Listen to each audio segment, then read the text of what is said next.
Olá, bom dia! Oi pessoal, bom dia! Técnico de futebol é assassinado com 11 tiros em Cariacica. Igor Riknak dava aulas em projetos sociais e era treinador da escolinha de futebol do Rio Branco. 1 ano e meio depois, polícia fecha o caso dos universitários assassinados em Vila Velha. O suspeito de matar os jovens está preso. Ele diz que cometeu o crime por ciúme de algo que não teria acontecido. Denúncia de sequestro de criança gera protesto. Mães fecharam a rodovia Serafim Derenze em Vitória. Quem estava na manifestação afirma que um menino de 10 anos quase foi levado por um criminoso. E na edição de hoje tem ainda a participação dos amigos do TN. Você mandou fotos ou vídeos pra gente? Então se veja já já. Tudo isso e muito mais aqui no Tribuna Notícias, primeira edição. Nós voltamos bem rapidinho.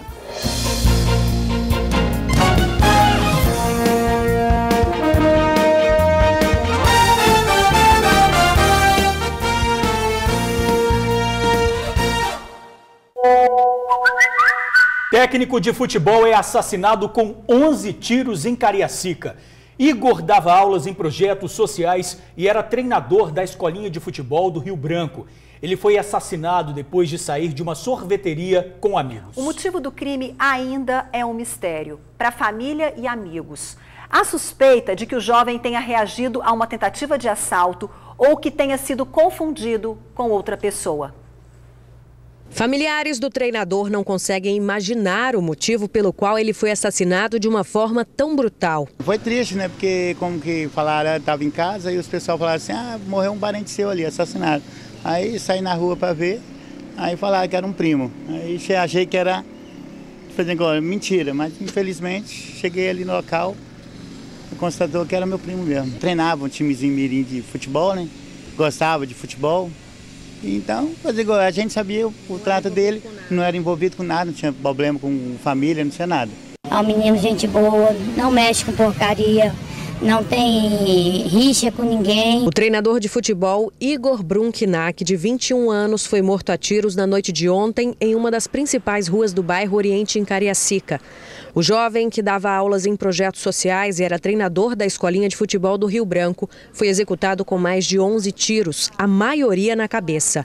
Ele tentou se esconder no quintal desta diarista. O meu portão aqui estava meio aberto. Eu estava limpando a casa, aí daqui a pouco eu vi um monte de tiro, eu pensei que era bombinha, né? Aí quando eu cheguei, eu abri o portão ali, eu vi um rapaz aqui caído, mas eu não sabia quem era. Pelo que foi dito à diarista, Igor vinha de uma sorveteria próxima de bicicleta e estaria acompanhado de 2 amigos a caminho de casa. De acordo com testemunhas, ele teria reagido a uma tentativa de assalto, mas nada foi levado da vítima. Foi muito tiro em cima dele, só em cima dele mesmo, mas não levaram nada, ele estava com valor, a quantia dentro da carteira, o celular, relógio, pulseira, cordão, tudo nele. Se fosse assalto, tinha levado, né? Alguma coisa. Numa outra versão de testemunhas que preferiram não gravar a entrevista, Igor estaria fazendo o trajeto contrário. Vinha a pé de casa no sentido Jardim América, quando se deparou com os 2 homens em uma moto. Como eles estavam sem capacete, as pessoas imaginam que ou ele tenha reconhecido os 2 ou tenha previsto que algo ruim poderia acontecer. Assim, ele acabou entrando no quintal dessa casa para tentar se proteger. E ainda existe uma terceira hipótese, na qual familiares e amigos que conheciam o jovem treinador acreditam que ele tenha sido confundido com uma outra pessoa. Falaram isso também, só que a gente, infelizmente, a gente não pode falar nada, que a gente não tem certeza, né? Que pode ser por engano, mas a gente também não sabe. Olha, um crime que assustou os moradores da região. Quem conhecia o jovem faz questão de afirmar que ele não tinha envolvimento com drogas. E como nada foi levado pelos bandidos, fica a pergunta. Pois é, o que motivou o assassinato de Igor? Bem, a Polícia Civil disse que o crime está sendo investigado e, por enquanto, ninguém foi preso.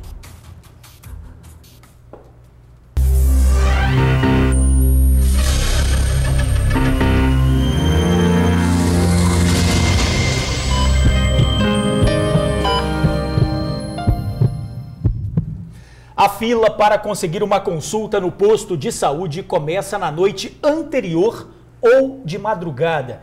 É a reclamação de moradores do bairro Rio Marinho, em Cariacica. São poucos médicos para atender uma demanda crescente e a falta de uma farmácia dificulta o acesso à medicação. Nossa equipe foi à unidade hoje cedo e registrou a revolta da população. 7 da manhã e a fila para conseguir atendimento médico já estava desse jeito. Dentro e fora do posto, dezenas de pessoas aguardavam no tempo o início da distribuição de fichas. Quem mora perto garante que todos os dias é assim. E na maioria das vezes a fila começa ainda na noite anterior. Todos os dias tem gente que vem para a fila 8 horas da noite para conseguir a ficha no dia seguinte. 7 horas da noite as pessoas estão na fila e... quando vê, minha filha, tá uma confusão danada aí. Ao notar a presença da nossa equipe, uma técnico-administrativa apareceu para esclarecer sobre os exames laboratoriais. Todo mundo que está aqui é para colher sangue. O laboratório aumentou a quantidade e a gente abriu 7 horas, então tem fila.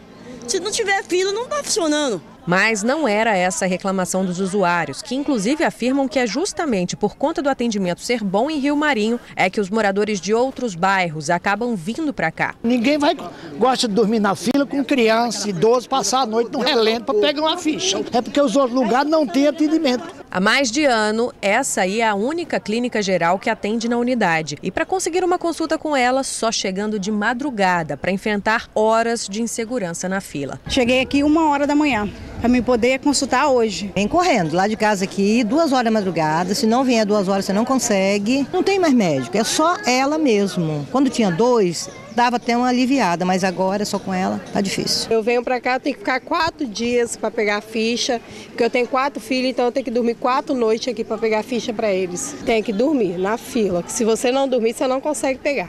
Outra dificuldade enfrentada pelos usuários da unidade de saúde aqui de Rio Marinho é a falta de medicamento. A farmácia fechou há cerca de 2 anos e a unidade de saúde mais próxima está a cerca de 1 hora de transporte público. A gente tem que ir lá para São João Batista. No São João Batista, ontem eu fui, consultei meus meninos, fui lá para pegar na farmácia remédio, 500, número 500 eu peguei, entendeu? Eu não fiquei esperando porque minha menina tem problema de asma, então eu peguei até vim embora. Que fila! A coordenação da unidade de saúde disse que não há necessidade do paciente passar a noite na fila. As consultas são previamente agendadas e o atendimento começa às 7 da manhã. Hoje, a demanda foi alta porque houve atendimento de vários serviços. A Secretaria de Saúde disse que o número de fichas para marcação de exames foi ampliado em Cariacica. Em relação aos medicamentos, as atividades da farmácia foram transferidas para a Farmácia Básica Central há 2 anos. Lá, o tempo máximo de espera é de 30 minutos. Lamentável o que a gente viu hoje, né? A polícia concluiu o inquérito do caso dos estudantes universitários assassinados no bairro Cocal, em Vila Velha. O crime foi em março do ano passado. O assassino dos jovens é esse homem, Glaucio Nunes da Silva, conhecido como Miguel. Ele tem 30 anos, matou Matheus Oliveira e Fábio Silveira Costa por motivo fútil. Matou por ciúmes da companheira. Isso porque uma das vítimas teria passado a mão no cabelo da jovem durante uma festa. Esse fato foi negado pela mulher. As vítimas eram universitários, trabalhavam, praticavam esportes e não tinham envolvimento com drogas. Ou seja, não tinham nada que desabonasse a conduta deles.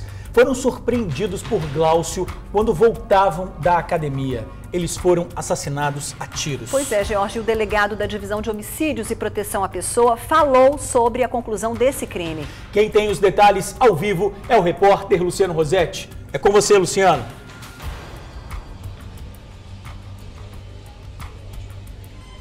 Olá, Jorge. Olá, Ingrid. Exatamente isso. A polícia concluiu o inquérito da morte dos 2 jovens universitários, Matheus Oliveira Mauad e Fábio Silveira Costa. Esse crime aconteceu no dia 24 de março do ano passado, no bairro Cocal, em Vila Velha. O criminoso Glaucio Nunes da Silva, vulgo Miguel, de 30 anos, foi indiciado por duplo homicídio qualificado por motivo fútil e porte ilegal de arma. O delegado que acompanhou todo esse caso, que investigou essa história, o doutor Ricardo Almeida, titular da Delegacia de Homicídios e Proteção à Pessoa de Vila Velha, disse que o criminoso passou por 4 interrogatórios e confessou o crime em um desses interrogatórios. Porém, existe uma controvérsia nesse caso porque ele apresentou 2 versões diferentes. A primeira versão, ele disse que havia usado drogas no dia do crime e que, sob efeito dessas drogas, achou que estava sendo perseguido pelos 2 universitários. Por isso, ele cometeu o crime, matando os 2 jovens, cometendo o duplo homicídio. Na outra versão do caso, ele diz que o crime teria sido motivado por ciúmes, porque um dos jovens, o Fábio, estaria numa festa e nessa festa, na praia de Itaparica, em Vila Velha, ele teria passado a mão no cabelo da namorada do criminoso. Então ele ficou nervoso com isso, com ciúmes, foi lá e matou o jovem universitário. Essa versão foi negada por todos os amigos do Fábio que estavam na festa junto com ele. A gente gravou uma entrevista agora há pouco, a gente participou de uma entrevista coletiva e gravamos agora há pouco com o doutor Ricardo Almeida. Vamos ver o que ele tem a falar sobre a conclusão, né, desse inquérito. Vamos ouvir, por favor. Essa investigação durou cerca de 1 ano e meio. Nos 6 primeiros meses, apuramos cerca de 5 linhas de investigação que foram descartadas. Então, adotamos a estratégia de divulgar imagens do crime e, posteriormente, pedimos para as famílias darem entrevista com o objetivo de que alguém denunciasse, tivesse denúncias anônimas via 181. E essas denúncias chegaram, né, apontando esse indivíduo, Glaucio Nunes da Silva, como o executor do crime. Então seguimos, né, com foco nele, conseguimos montar um quebra-cabeça que colocava ele na cena do crime, conseguimos provar que ele tinha o veículo Honda Civic Prata, né, que nas imagens mostra que foi o veículo utilizado pelo autor, conseguimos provar que ele já esteve na posse de uma arma calibre 380, que foi o calibre do crime, né, e conseguimos obter durante a investigação depoimentos de pessoas que informaram que o autor teria confidenciado a elas a autoria do crime. Até hoje a motivação não ficou totalmente esclarecida, né? O interrogado, o investigado, ele foi interrogado 4 vezes. Em um desses interrogatórios, ele apontou como motivação o fato de ele estar sob efeitos de entorpecente, né, estar muito drogado no momento. Por outro lado, temos depoimentos, né, de pessoas que informaram que o Glaucio confidenciou a elas que matou por ciúme da companheira.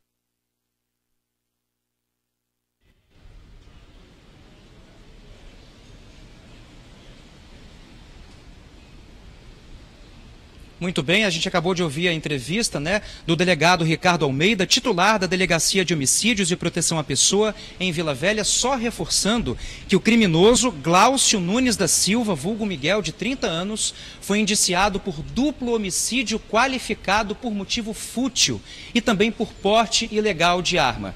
Ele segue preso, está preso no presídio de Viana e segue preso porque as investigações, na verdade, já foram concluídas. Ingrid e Jorge, volto com vocês.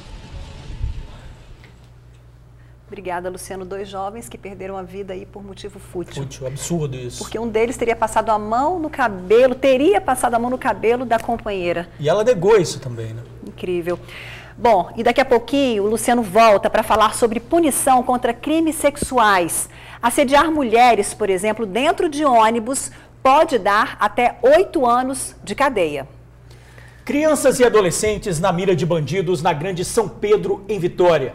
Criminosos passam de carro e tentam sequestrar e assediar os menores. Um menino de 10 anos conseguiu escapar por pouco. As crianças estão com medo de ir à escola. A insegurança é tamanha que os pais estão muito preocupados. Hoje cedo, eles fizeram um protesto pedindo mais segurança na região.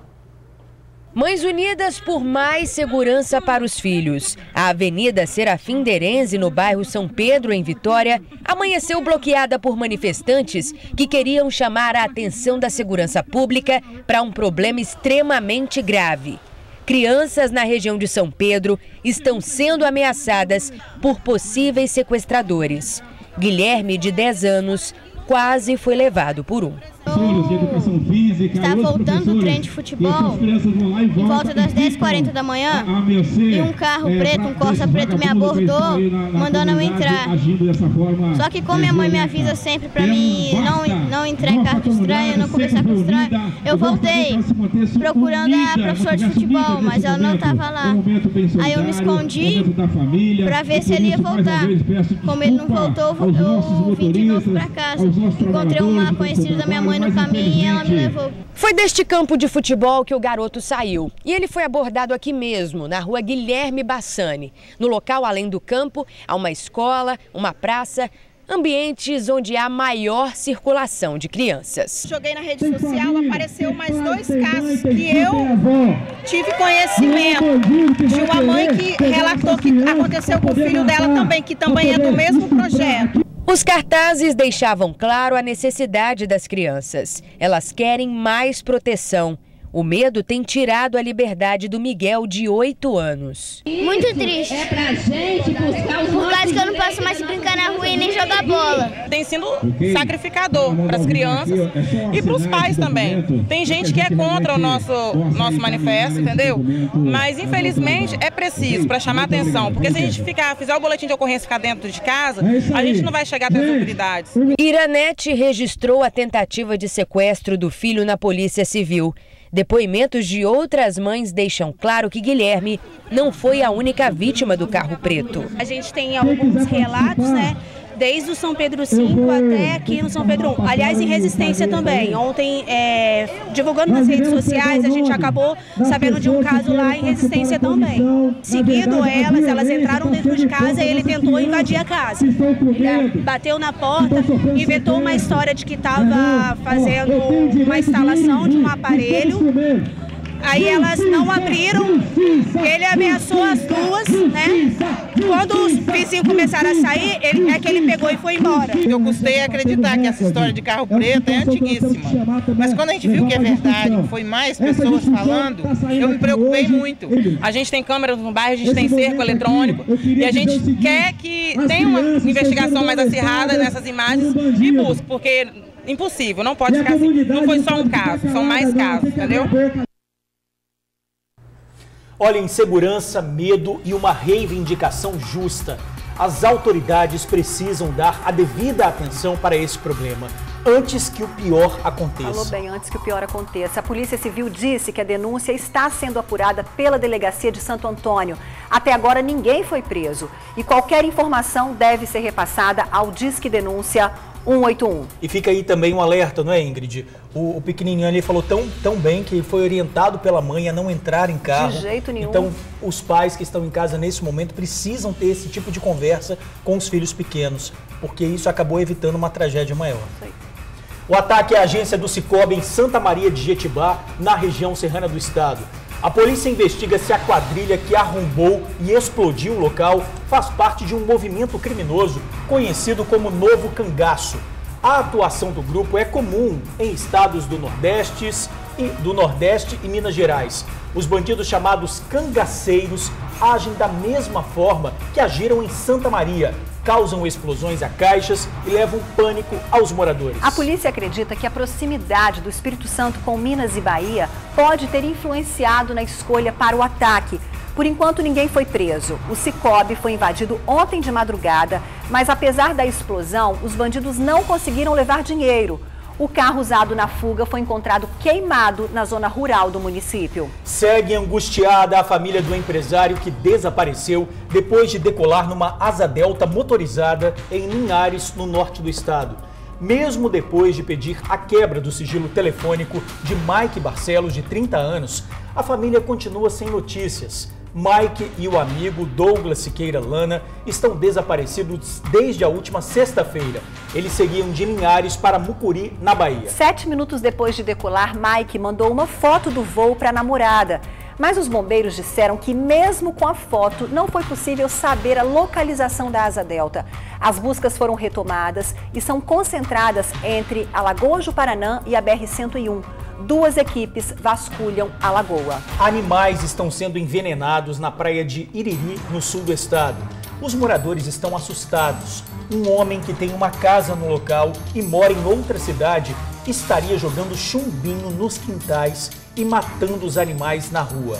Pelo menos 10 cachorros e gatos já morreram. As mortes começaram há cerca de 20 dias. Denúncias anônimas apontam que o veneno está vindo de Cachoeiro de Itapemirim. Vários moradores já registraram o caso na delegacia e vão fazer uma campanha alertando sobre o crime. Você também pode denunciar pelo 181. Olha, agora um reencontro dramático e emocionante em Barra de São Francisco, noroeste do estado.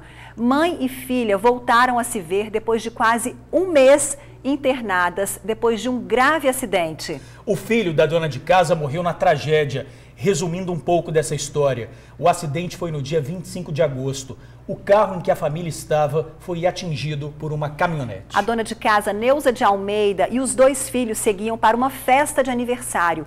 Ítalo, de 6 anos, morreu na hora e Tayla ficou gravemente ferida e está internada até hoje no hospital de Barra de São Francisco. Acompanhe agora o vídeo do reencontro de mãe e filha. Oh, Deus, Pai, obrigada, meu Deus, obrigada, Deus, eu te amo, Jesus, obrigado por esse milagre da minha princesa. Você é uma vitória, essa é minha filha, gente, essa é minha filha. Oi, meu amor. Vitória. Deus te abençoe. Minha filha, que Deus me deu ela de volta pra mim, gente. É impossível não se comover, né? Perder um filho e ver outro em estado crítico. Imagine a dor dessa mãe, um reencontro realmente emocionante. A polícia investiga o caso. Continua internado o menino de 7 anos que passou mal depois de ingerir uma vitamina de fruta industrializada em Castelo, no sul do estado. De acordo com o boletim médico, a criança teve lesões na boca, edema na língua e lábios.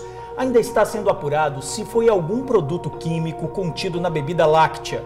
O Alisson Osório Amâncio está no Hospital Infantil de Vitória. Pode receber alta, mas terá que se alimentar através de sonda. A cooperativa de laticínios que produz a bebida divulgou nota dizendo que confia na qualidade de seus produtos fabricados com alta tecnologia e controle e garante a credibilidade para o consumo. A Vigilância Sanitária fez uma vistoria no local de revenda da empresa, mas não encontrou o lote referente à denúncia. A Prefeitura de Castelo orientou o recolhimento do produto no comércio. A polícia investiga o caso. Professor do IFES morre em acidente a caminho do trabalho. Luiz Carlos Silva, de 33 anos, seguia para Linhares, onde dava aula. Na BR-101, em Fundão, ele tentou desviar de uma caminhonete que forçou uma ultrapassagem. Perdeu o controle e caiu numa ribanceira. Ele bateu numa pedra e morreu no local. O outro condutor fugiu e ainda não foi identificado. A vítima trabalhava no IFES de Linhares há 4 anos. Chegou a morar na cidade, mas agora estava em Vitória e sempre fazia o trajeto para o norte do estado. O IFES lamentou a morte e hoje as aulas foram suspensas. O professor tinha acabado de concluir o mestrado em Ciências Sociais. Bandidos armados renderam uma família em Cariacica. Foi no bairro São Conrado. O alvo dos criminosos era o veículo das vítimas. No carro estava uma criança de 5 anos que entrou em desespero. O veículo pertence a um autônomo de 66 anos. Foi comprado recentemente e ainda não tinha seguro. Ao ver o carro sendo levado, o filho do idoso ainda tentou perseguir os bandidos, mas desistiu quando os criminosos atiraram.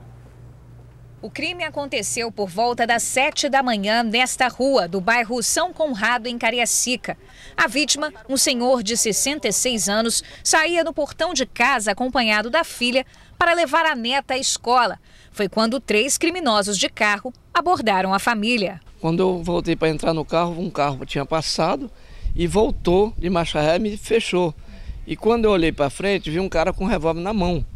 Só é que eu achei que ele ia me pedir informação. Não, ele veio me assaltar, ele falou, perdeu.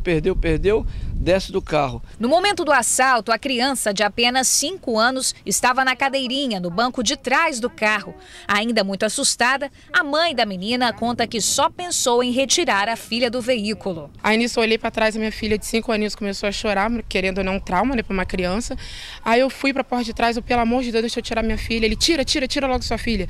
Peguei, tirei ela, minha filha, graças a Deus, já conseguiu tirar a cadeirinha dela chutando. E o rapaz falou, passa os aparelhos. Eu falei, moça, eu não tenho. O filho da vítima chegou a perseguir os criminosos e aqui mesmo no bairro São Conrado, em Cariacica, conseguiu alcançá-los. Mas assim que perceberam que estavam sendo perseguidos, um dos criminosos, de dentro do carro mesmo, no banco do carona, disparou 2 tiros. Cheguei a acompanhar o carro para ver se era meu pai que estava dentro, se tinha alguém da família. Ao chegar em Veracruz, na principal, eles provavelmente devem ter suspeitado do veículo estar atrás, apesar de ter mais veículos. Saiu um rapaz pela janela do carona e efetuou 2 disparos em direção ao carro.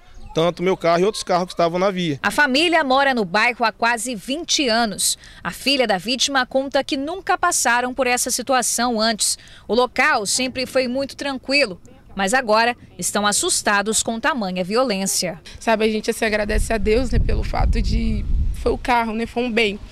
Não foi a vida da gente, mas é triste porque eu vejo meu pai lutou pra caramba pra, né, adquirir um sonho e infelizmente esse sonho foi interrompido. A vítima trabalha com frete e há anos vinha juntando dinheiro para trocar de carro. O veículo modelo EcoSport havia sido comprado há apenas 3 meses e por isso ainda não tinha seguro. O senhor de 66 anos pagava a 3ª prestação do carro. Eu tinha um sonho de ter um carro melhorzinho, mais novo. Aí eu batalhei, consegui comprar o carrinho em 3 meses. A 3ª prestação que eu vou pagar e me levaram o carro embora. E agora estou pedindo a Deus, que eu tenho certeza que Deus vai mandar meu carrinho de volta. Olha, que bom que ninguém ficou ferido, né? Mas o trauma para essa criança que presenciou a cena demora a passar e se passar, né, Ingrid? Pois é, um trauma também para esse trabalhador, né? Que batalha, comprou o carro, com toda dificuldade está aí nessa situação.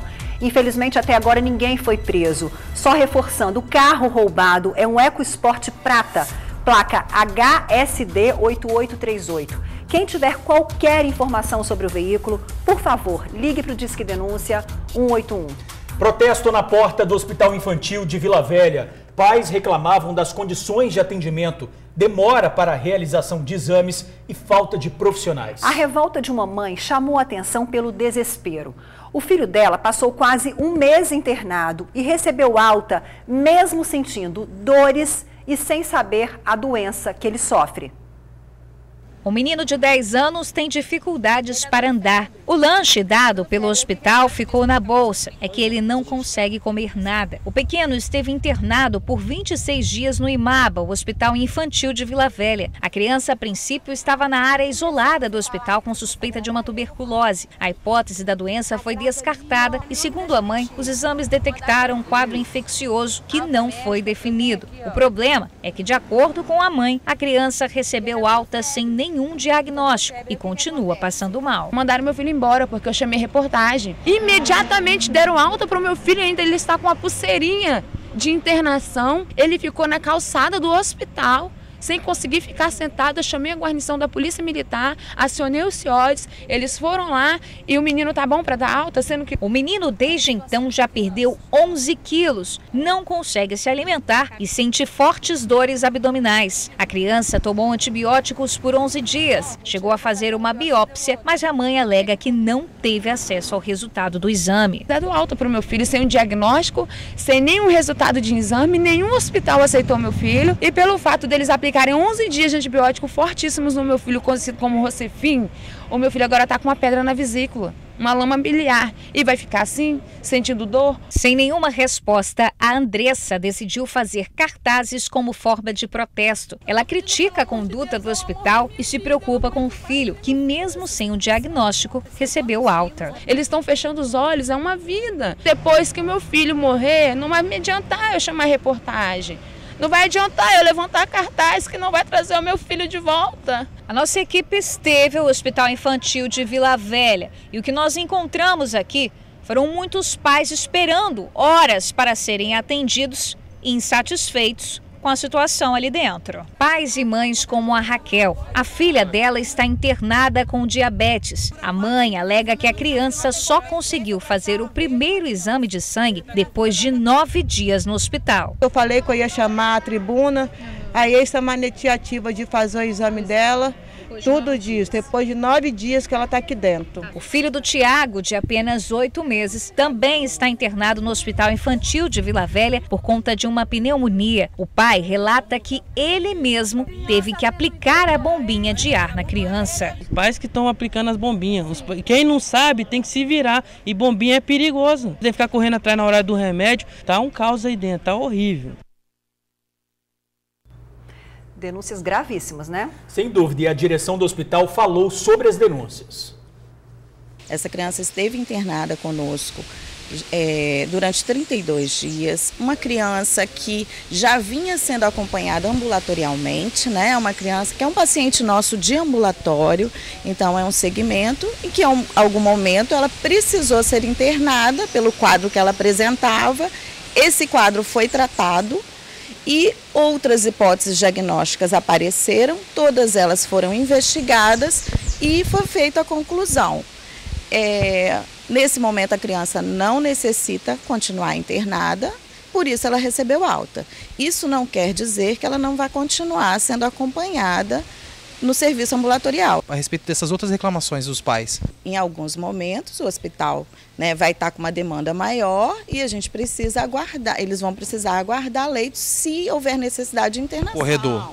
No corredor não, nós temos um setor de observação no hospital, em que essa criança, quando ela tem necessidade de ser assistida nesse setor, ela fica até que seja reavaliada.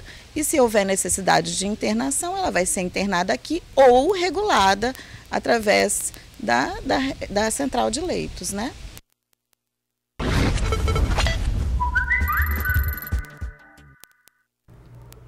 Nosso amigo locutor volta a narrar problema na Grande Vitória. Pois é, desta vez um ponto de ônibus em Viana. Estamos aqui na BR-262. É complicado aqui pegar até ônibus aqui, ó. Os moradores reclamam a situação do ponto de ônibus. Não tem nada. Imagine só na BR-262 aguardando, esperando o ônibus e de repente o ônibus passa direto e não vem uma identificação de ponto de ônibus aqui. Olha só a situação, como é que é difícil. O pessoal enfrenta sol e chuva e a situação não é resolvida aqui na BR-262, próxima aqui o bairro Primavera em Viana. Não dá, né, gente? Olha, a Eco 101 diz que a instalação de ponto de ônibus não consta no contrato de concessão assinado com a Agência Nacional de Transportes, a ANTT. E caso a Prefeitura tenha interesse na implantação, deve apresentar um projeto respeitando as normas de segurança. A partir daí, a concessionária avalia e pode aprovar. Bom, Jorge, nós esperamos o bom senso de todos, né? E agradecemos, claro, a participação do nosso amigo. Lembramos que você aí de casa, amigo do TN, também pode mandar seu vídeo, sugestão de reportagem, reclamação para o nosso WhatsApp. Ajude a fazer o nosso telejornal. O número é o 99792-2530.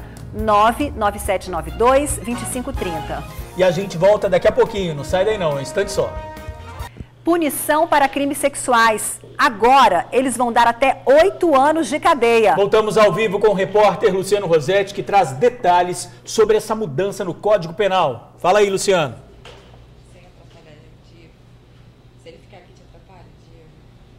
Isso mesmo, Ingrid e George. Na última segunda-feira, o presidente em exercício, Dias Toffoli, sancionou a lei que torna crime a importunação sexual. A pessoa pode ficar presa por causa disso. A gente está aqui na presença da delegada Cláudia Dematei, que vai falar a respeito desse assunto para a gente agora esclarecer algumas dúvidas. Doutora Cláudia, o que é a importunação sexual? Boa tarde. Boa tarde. Foi um avanço legislativo agora. Antes, essa conduta, que era considerado importunação sexual, ela era tipificada como uma contravenção penal, contravenção de importunação ofensiva ao pudor. Quando uma pessoa ela praticava um ato libidinoso para satisfazer a sua própria lascívia, sem o consentimento da vítima, para satisfazer a própria lascívia ou de terceiro. Isso acontecia muito, Luciano, naqueles casos que a gente via, que são repugnantes, como aglomerações, shows, ônibus, vagões, em que homens, principalmente em desfavor de mulheres, praticavam esses tipos de ato libidinoso. Nós tivemos recentemente em São Paulo um caso que chocou o Brasil todo, que um rapaz se masturbou e ejaculou na perna de uma moça dentro de um transporte coletivo. Então, esse tipo de conduta agora, que ocorre, igual eu te falei, muito em aglomerações, em ônibus, em festas e shows, ela será punida como crime. A importunação sexual agora é crime e ela tem uma pena de reclusão de 1 a 5 anos, se não constitui crime mais grave. Agora, de que maneira essa nova lei, doutora, protege as vítimas, né, que estão em shows, em coletivos, enfim? Como eu te disse, agora essa conduta ela é crime. Então, o agressor, inclusive, ele pode ser preso e autuado em flagrante. Então, a gente tem que incentivar e estimular nossas mulheres a não aceitar esse tipo de conduta. Isso é inaceitável na sociedade e agora vai ser penalizado como um crime com essa alteração legislativa ocorrida. Foi, como você disse, foi sancionada a lei no dia 24 pelo presidente exercício Dias Toffoli e foi publicada ontem, passando a vigorar em todo o território nacional. Então, agora, a importunação sexual é crime. E as mulheres que forem vítimas desse tipo de crime não devem se calar. Elas devem procurar a polícia, as delegacias da mulher e denunciar os seus agressores. Doutora, muito obrigado pelas suas palavras ao vivo aqui no Tribuna Notícias. A gente acabou de falar com a doutora Cláudia Dematei, que esclareceu essa nova lei da importunação sexual. Só lembrando aqui, a GV Bus enviou uma nota para nós, dizendo que os motoristas e cobradores do sistema Transcol são orientados, treinados a auxiliar as vítimas e chamar a polícia em casos de assédio. E reforça também dizendo que passageiros podem e devem fazer denúncias no 181. Ingrid e George, volto com vocês. Obrigado, Luciano. Obrigado, doutora Cláudia. Bom, eu tenho um recadinho para você. Hoje nós não teremos o Tribuna Notícias segunda edição, porque o SBT promove logo mais às 5h45 da tarde o debate entre os candidatos que disputam a presidência da República. Mas amanhã estaremos juntinhos. E antes de encerrar o TN, a gente manda um beijo bem carinhoso para nossa amiga Dadá. Ela que sempre nos recebe em casa fazendo pratos deliciosos na dica do chefe. Dadá, feliz aniversário para você. Muita, muita, muita saúde, viu? Parabéns, Dadá. E agora, Débora Moraes e o Ronda Geral. Amanhã estaremos de volta às 11h45, esperando o seu carinho e a sua audiência. Beijo!